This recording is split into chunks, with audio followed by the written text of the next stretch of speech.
अस्सलाम वालेकुम, कैसे हैं आप सब। उम्मीद करती हूँ कि सब खैरियत से होंगे। आज मैं आपके साथ किचन से मुतल्लिक बहुत सी मुफीद टिप्स शेयर करूँगी जो आपके ज़रूर काम आएंगी। इसलिए वीडियो को लाइक और शेयर ज़रूर करें और पूरा देखें ताकि कोई भी टिप आपसे मिस ना हो सके। और चैनल को सब्सक्राइब कर लें। डोनट को फ्राई करने से पहले थोड़ी देर के लिए गर्म पानी में उबाल लें और फिर फ्राई करें।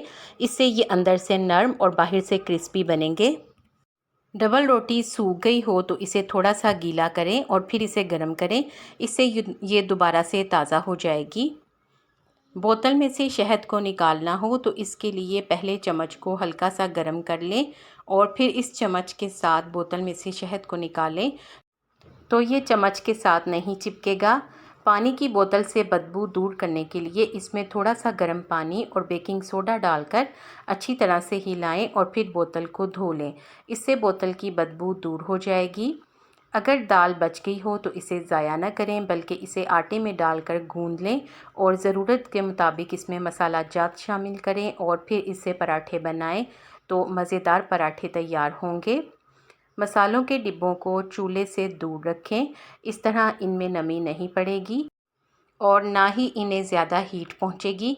इस तरह ये ज़्यादा अरसे तक ताज़ा रहेंगे।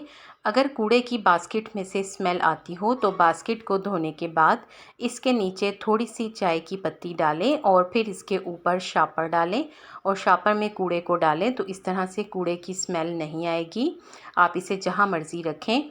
अगर घर के कोनों में जल्दी जाले बन जाते हों तो जालों को सबसे पहले तो साफ़ करें और फिर इसके बाद जहाँ पर ज़्यादा जाले लगते हों वहाँ थोड़ा सा सिरका छिड़क दें तो जाले जल्दी नहीं बनेंगे।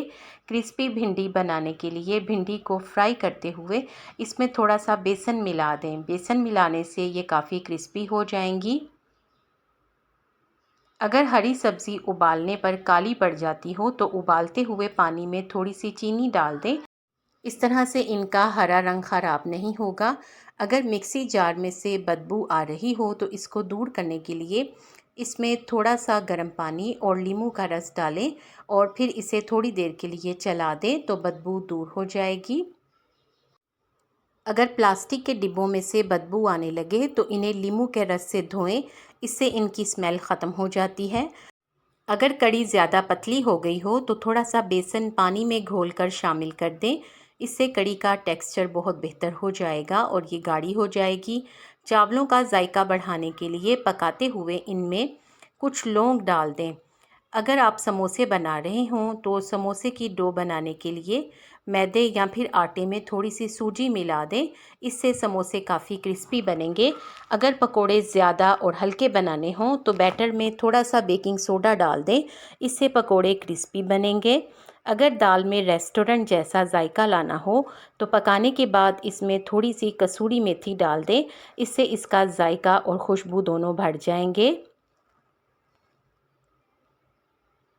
चाय को रिफ़्रेशिंग बनाने के लिए पकाते हुए चाय में तुलसी के पत्ते और थोड़ी सी अदरक शामिल कर दें।